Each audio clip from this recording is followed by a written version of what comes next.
This video will focus on shenanigans, combos, and various pragmatic techniques. The majority of the material is not typically done in matches as it's outlandish and every so often unsafe. Nevertheless, the following content is what I try to achieve during match play. None of the main character's content was produced with a programmable controller. This video will be narrated the whole way through as to cover as much as possible in the least amount of time. Once again, this video is not a standard tutorial. It's a collection of bizarre tactics that I try to employ during matches. Please keep that in mind. Psylocke is able to dash under some of Cable's lockdown patterns. Since he's typically in normal jump mode, he won't be able to hit you on the way down. It's important to use her sweep as it instantly breaks Sentinel's super armor. If you use Crouching Fierce, you'll be pushed back into the drones after the hit stop. The momentum of her dash allows her to connect to sweep. Furthermore, you can do Psyblade to stop his Air Hyper Viper beam when he tries to punish your attack. In some situations where you're expected to be kept in guard stun, the double jump can take someone by surprise.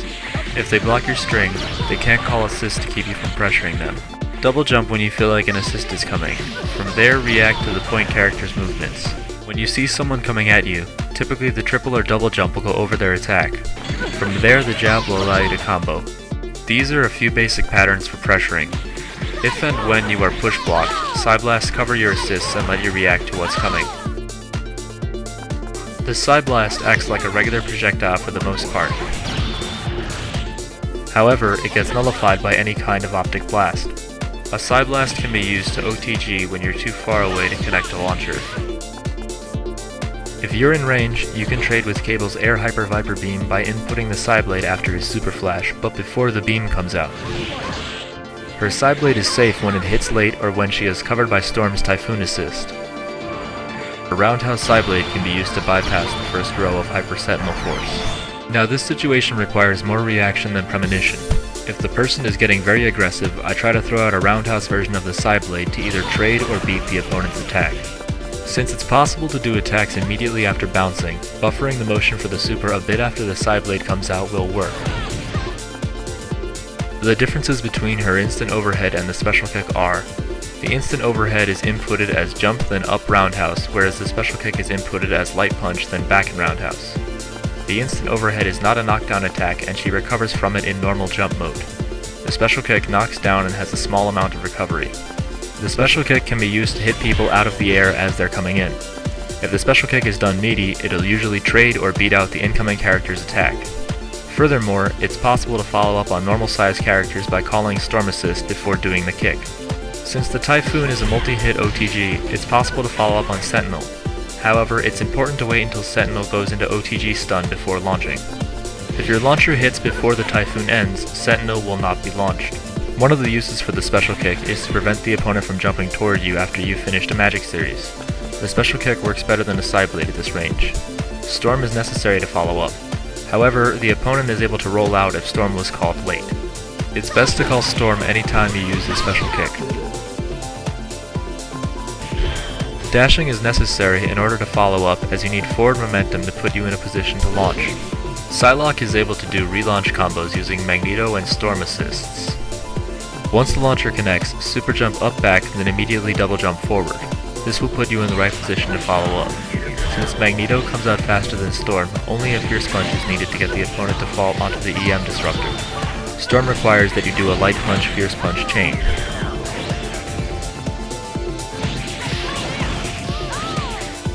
Psylocke can OTG with her Crouching Fierce Punch. She can then follow up using her Crouching Roundhouse to hit during OTG stun.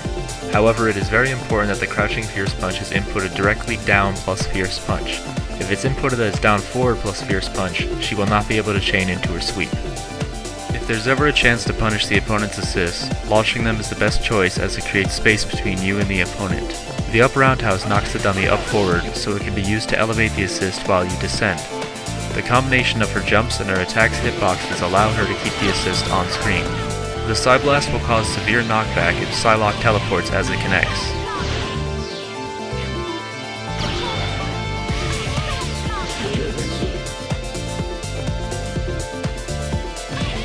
It's possible to call assist during this combo since you're in normal jump mode. Psylocke is able to break Sentinel's super armor by using her jumping jab followed by up roundhouse. From there, she can hit him down onto an assist and follow up. Magneto is called at around the medium kick's input. The hit stop from the following moves will buy time for Magneto's assist to materialize. Storm is called at around the same time as the jab. The jumping roundhouse is used because its hit stop keeps Sentinel in place, allowing the Typhoon to connect. Psylocke can relaunch into the infinite without using assists. However, the up roundhouse must be pressed right before Sentinel hits the ground. If done correctly, it should elevate him into a position where Psylocke can follow up. If Sentinel blocks, you can double jump or do a side blast to protect yourself. If you're DHCing into Tempest, make sure that the last set of butterflies do not hit the opponent before DHCing. If they do, they will not send the opponent upward and they'll be able to roll. If you DHC right before the butterflies come out, they'll send the opponent much higher once they hit. This will allow Magneto's Tempest to connect. Her Maelstrom puts her in the air instantly, so if the opponent is coming down at you, you can react with a Maelstrom Super. If you get hit, you'll be safe since most characters come down with a Fierce Punch or Roundhouse. If the screen scrolls after her Maelstrom, Psylocke is able to follow up. This is FSD. This combo was inspired by Joe's Psylocke combo in Meikyo Shisui 10.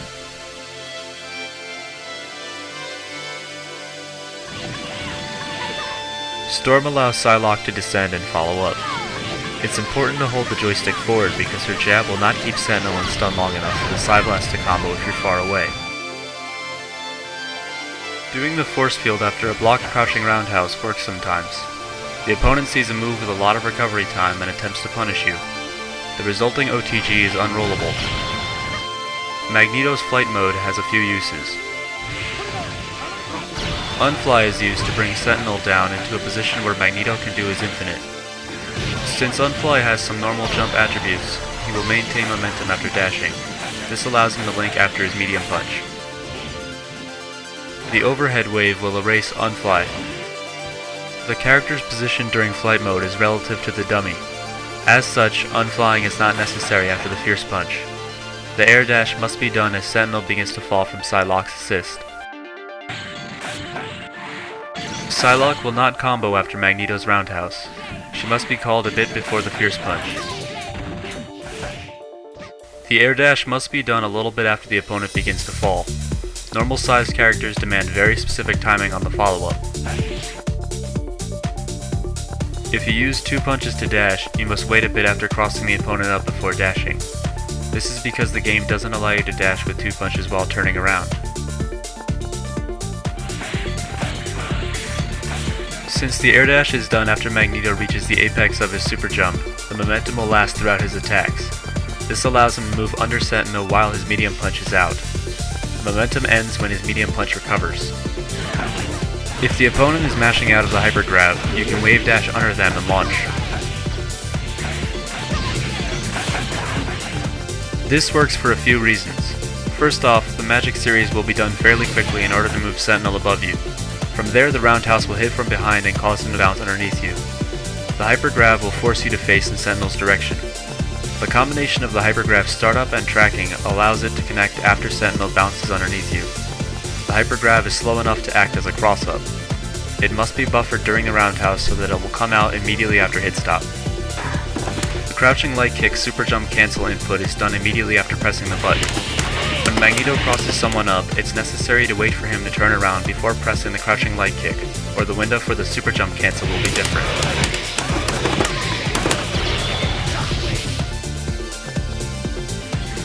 If the Fierce Punch hits from behind, the next Fierce Punch is easier to connect. Following up with standing roundhouse is possible, although it's more difficult. It's important to wait just the right amount of time after the light kick connects. The air dash cannot be buffered during the light kick's hit stop. Whiffing the roundhouse after the air dash makes this combo easier. This infinite is more about muscle memory than reacting to what's happening. It's all one fluid motion that requires you to anticipate that your attacks will come out properly. The super jump is inputted immediately after the crouching light kick. Right after tapping up forward, down forward must be held in order for the down light kick to connect. From there, the down forward air dash must be done after the down light kick's hit stop. If the dash is inputted too early, a Fierce Punch will come out instead.